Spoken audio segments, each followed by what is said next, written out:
Good morning, students of class 12. In previous video, we have already discussed about the poem A Thing of Beauty written by John Keats.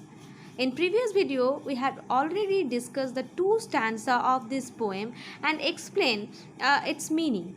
Today, I have discussed the remaining two stanza of this poem and explained its meaning.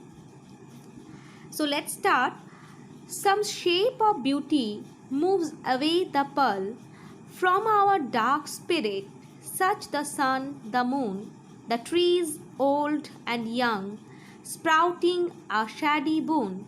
For a simple shape, and such are daffodils, with the green world they live in, and clear rills, that for themselves a cooling convert make 'gainst the hot season, the mid forest brake, rich with sprinkling of fair mask rose bloom. And such too is the grandeur of dooms we have imagined for the mighty dead, all lovely tales that we have heard or read, and endless fountain of immortal drink pouring unto us from the heavens brim. It is a wonderful poem. In previous stanza, we have seen that a thing of beauty is a constant source of joy, and poets here describe the beauty of nature, and its beauty keeps on increasing, never fades. Poets also tells us that thing of beauty, that means the constant source of beauty never fades, and nor will think the beauty ever pass into nothingness. It gives us peace and sleep full of sweet dreams.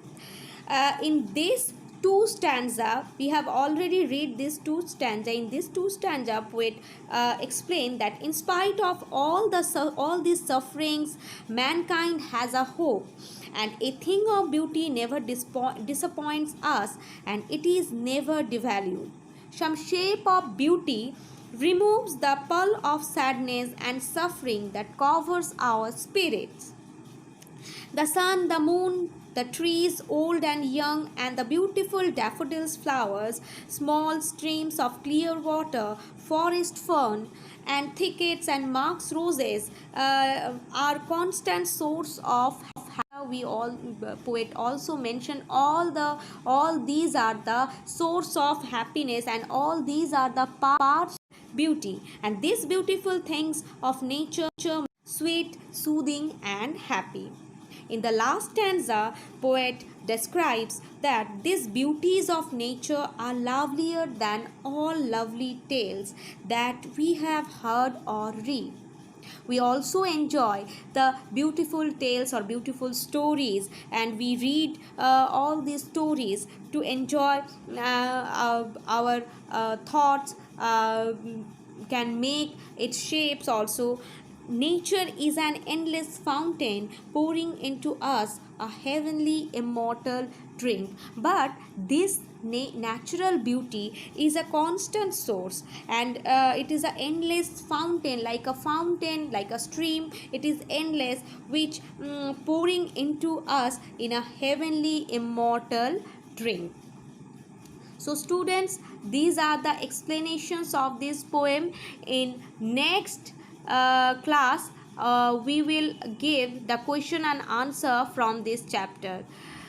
Today I have given some information about your syllabus, that you have already know that the CBSE had reduced 30% from your syllabus. So I sent some portion that which part is deleted.